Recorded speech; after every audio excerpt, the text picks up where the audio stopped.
Lamar's best passes seems to be the throw down the seam, and Andrews is definitely a top flight tight end in the league. So the game will be the Ravens and our next team up. Go ahead on the Browns. The Browns. What a change of fortune for the history of our lives. It's been the Steelers mainly owning, and the Ravens are still there, but the Browns now. This is the year where they're going to feel a little pressure. They're supposed to be the favorites to win, and they deserve to because roster-wise, just across the whole NFL 32, their weakness, which I'll get into in a second. For the most part, they don't have a lot of holes. So, even if you get into quarterback, Baker Mayfield played at a high level last year, but even if he gets hurt, they have Case Keenum. So they have a pretty solid backup behind him so that they, I don't think they fall out of the hunt if something were to happen to Baker. But anyway, I'll get to the strength. And the true strength of this team is the O-line.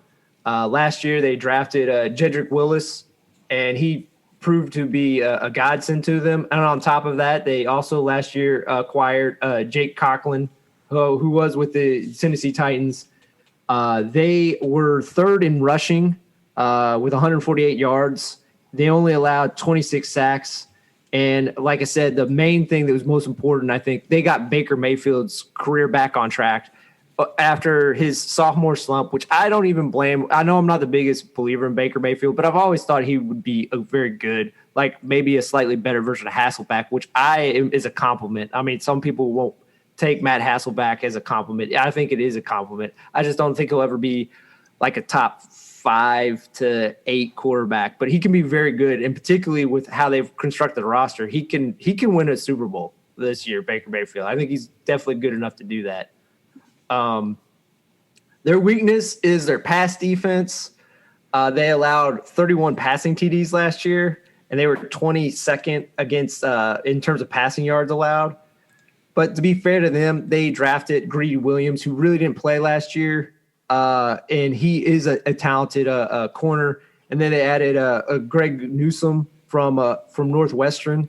So they're essentially getting two high-level corners that one really hadn't played for him yet because of injury, and a guy that they just acquired who probably will be seeing snaps very quickly.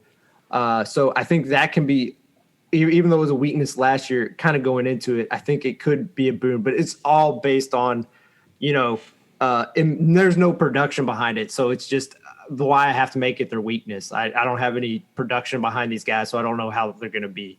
I have them going 13-4. And like I said, there is a legitimate chance they can win the Super Bowl. It's maybe not high, but I think they are definitely one of the few teams legitimately in the running to win a Super Bowl. And we agree on that number, 13-4. Looking at their schedule, Baltimore would appear to be one of their biggest points where they'll have to really work. I'm impressed with, their receiving core. You got Odell coming back. Jarvis Landry should be back.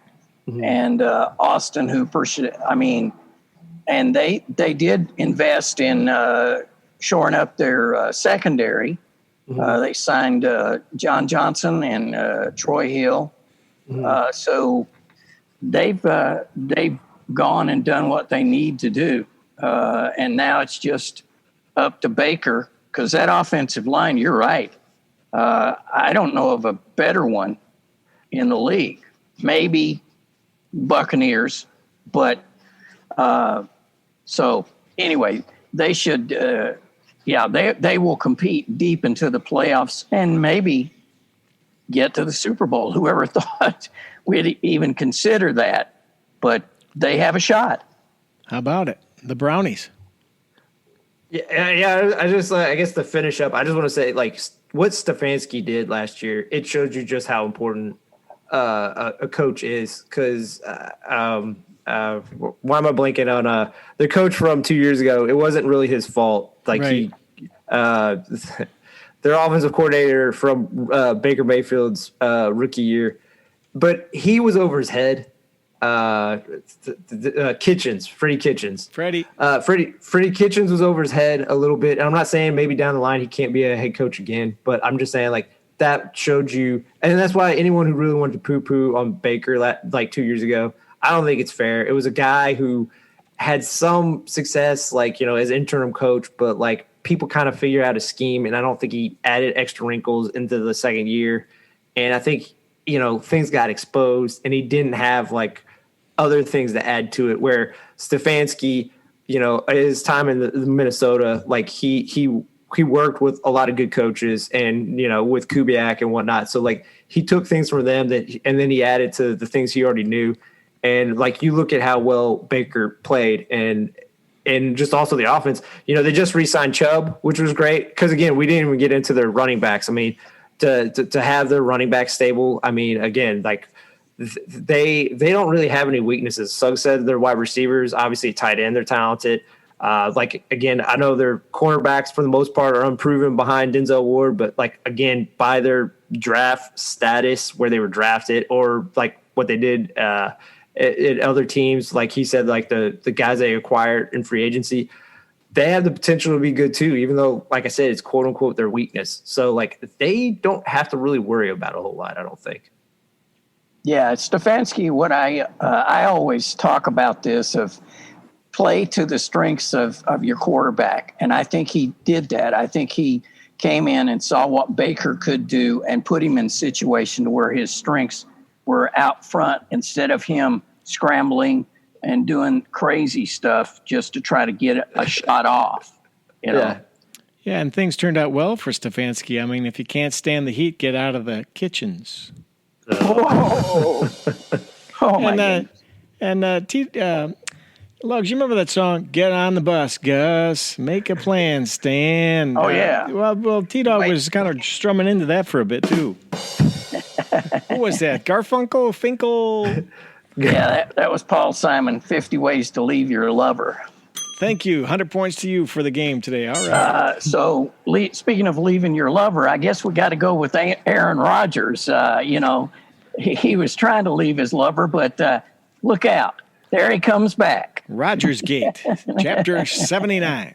What do you say? I mean, all that fuss and noise, and I'm not seeing a whole lot.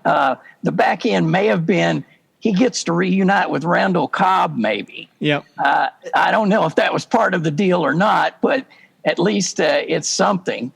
And a bad haircut. Did you see that strangled up mess he's wearing right now? That was rough. Well, rough, man. Yeah, I think my favorite thing about this whole saga is like he and look, I give him this. He gave us something to talk about in the offseason. There were a lot of weird things back and forth that he said that either Murphy said or Gunter Kuntz said or stuff. And he had a press conference last week where he did come back because he was essentially obligated to, because under the essentially new last collective bargaining agreement, you have to come to training camp or you have a mandatory $50,000 penalty per day. So he walked it back. And also, here's the other thing that they don't really talk about usually too. If you miss, I guess, so many days, you also possibly lose an accrued year of free agency.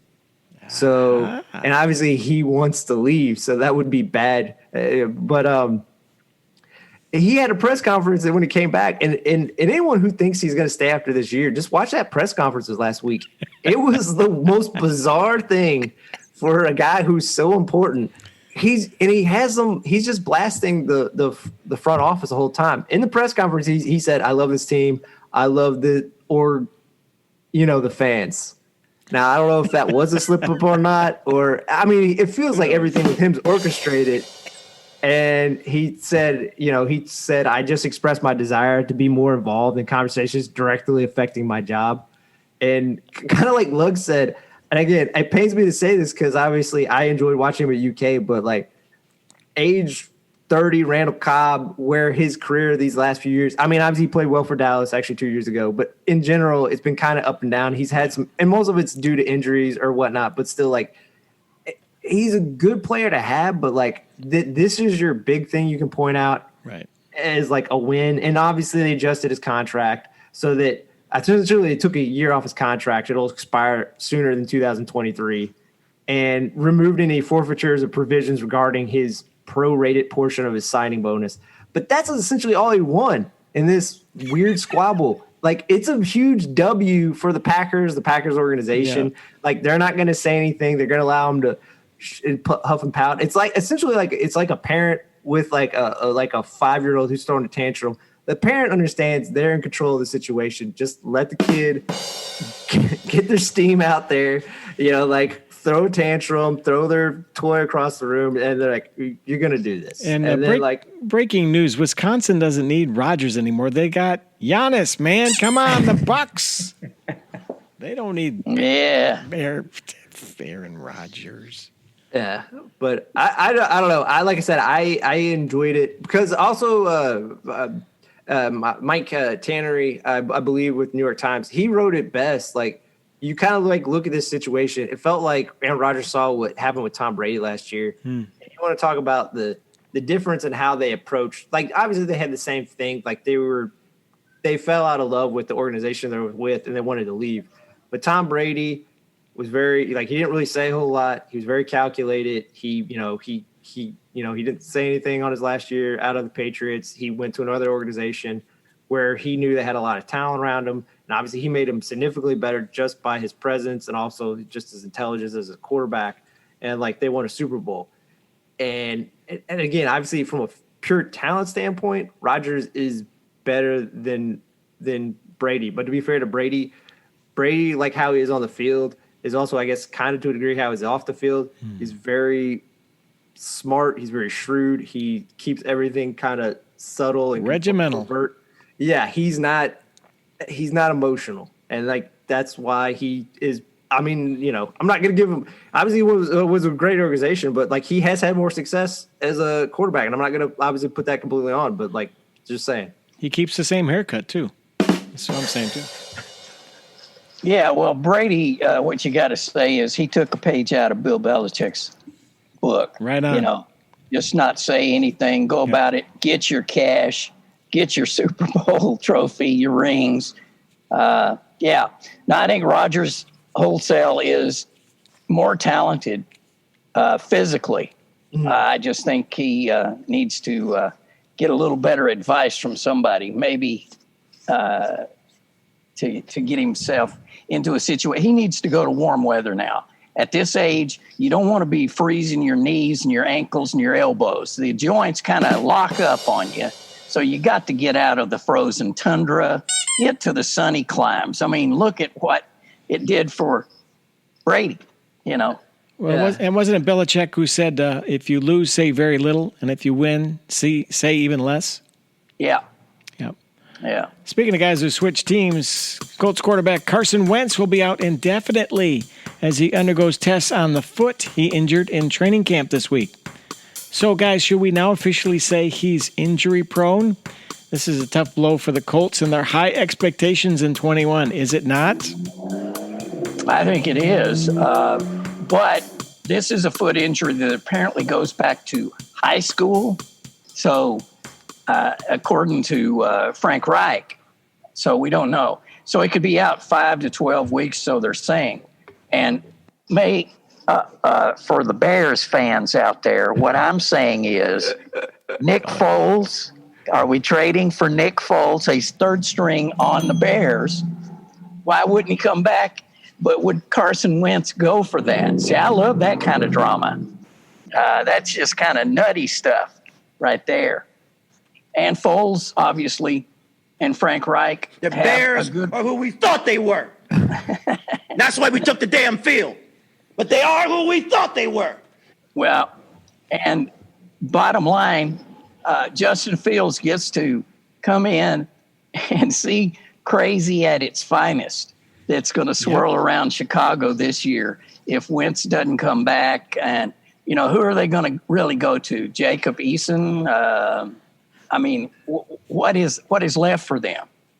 That's the thing you said. They have currently said they are not going to rush out and get a quarterback, which, is a nice thing to say. I don't believe it at all. No. Because Jacob Eason was drafted in the 4th round. Obviously, last year was a bizarre situation.